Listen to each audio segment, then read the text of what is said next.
So, back with round two.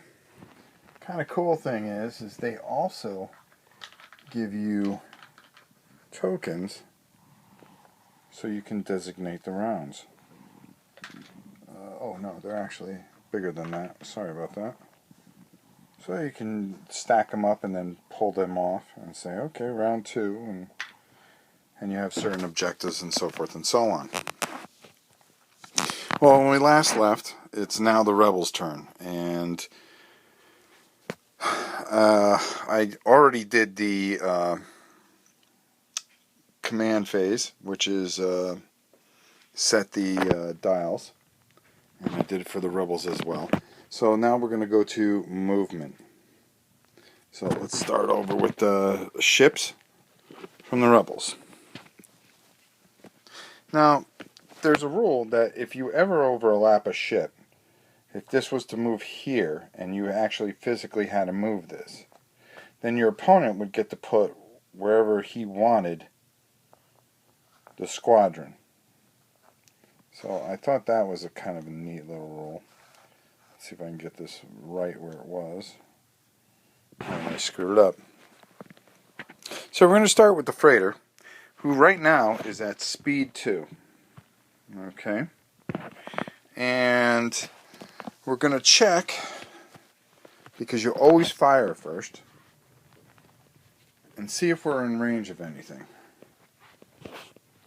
And right now, that is not the case. We couldn't hit the broadside of the barn. But after this round, we'll be able to, you guys will be able to get to see the firing mechanism. So we're at speed 2, so let's take a look at that, which means I can move that 1 and 1. So I think I'm going to want to turn 1, and then I'm going to want to kind of level out at 1. So we're going to try a maneuver like that.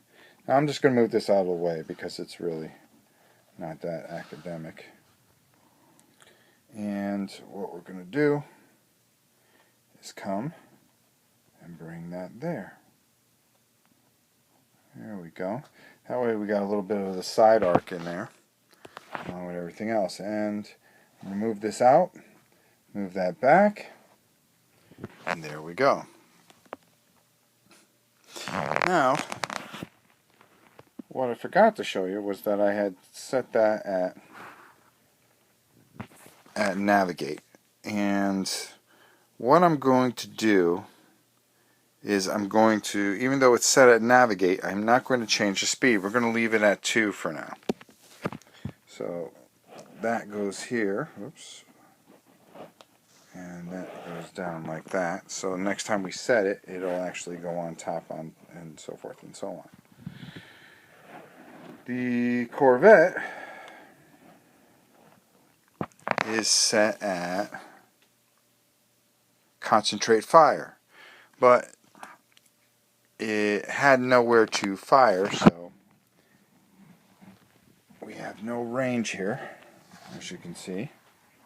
Once again, you go from the edge of the base and out, and nothing's in range, so that didn't help any. And the Corvette, which is pretty fast, we're going to leave at 2. And what we're going to do with that is we're going to change that. We're going to keep that like that. And you can pre-measure in this.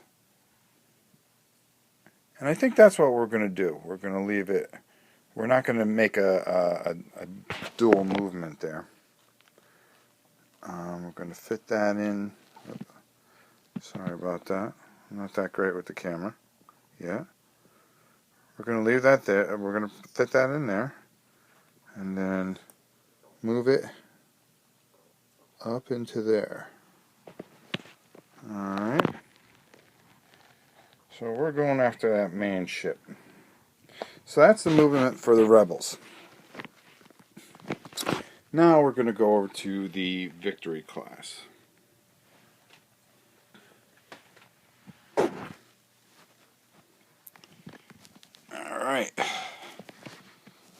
So, in our command phase for the Victory class, it was concentrate fire. Now, the funny thing about that is, are these guys in range?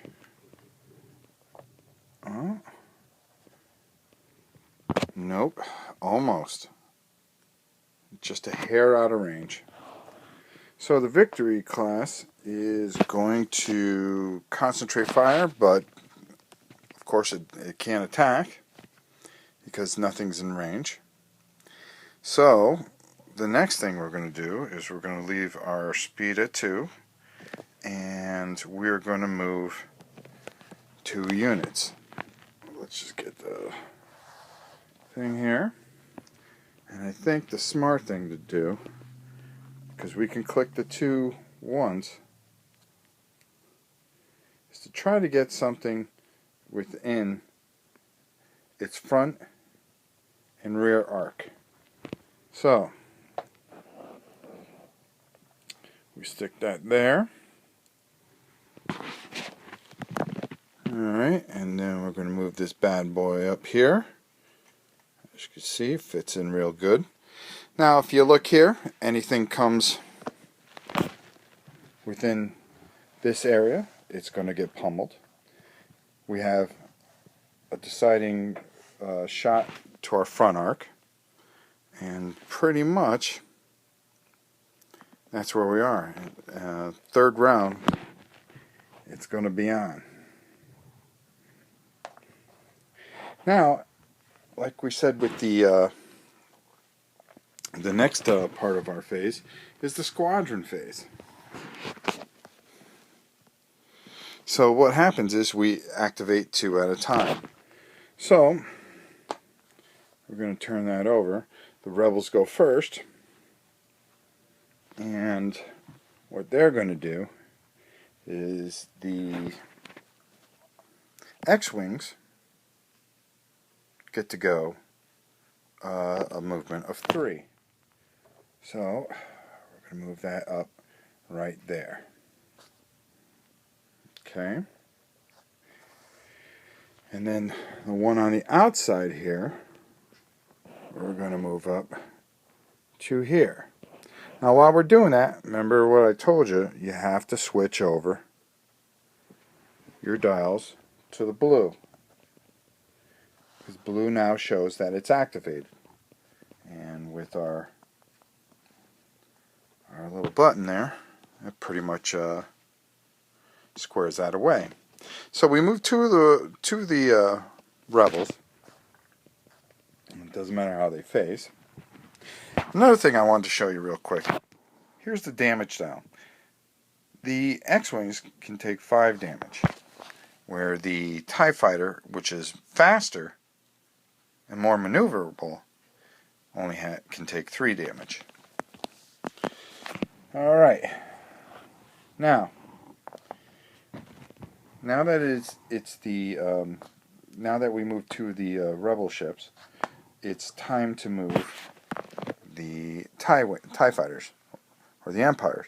Now nothing's in range, because the only range that can fire for a squadron, for the TIE Fighter squadrons, is within the 1 range. And of course nothing is within that range. So what we're going to do is we're going to move. Now they get to move 4.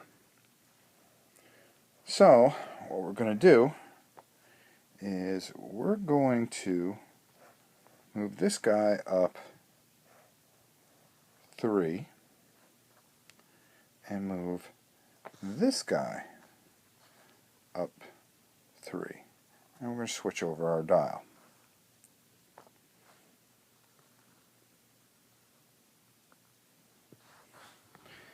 Then, as a final act, in response to that, it's now the rebels' turn, because the TIE Fighter's already moved.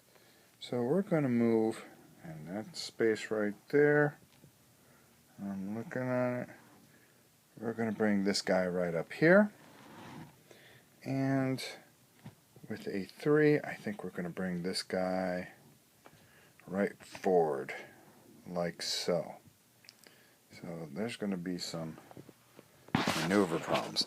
And now, because all the ships for the rebels have already moved, we get to move the rest of our... Oops, sorry about the camera work here. We're going to move the rest of our TIE fighters. Again, always remember to switch over to the blue. And you can do that by just checking with that initiative marker. So, nothing else is in range.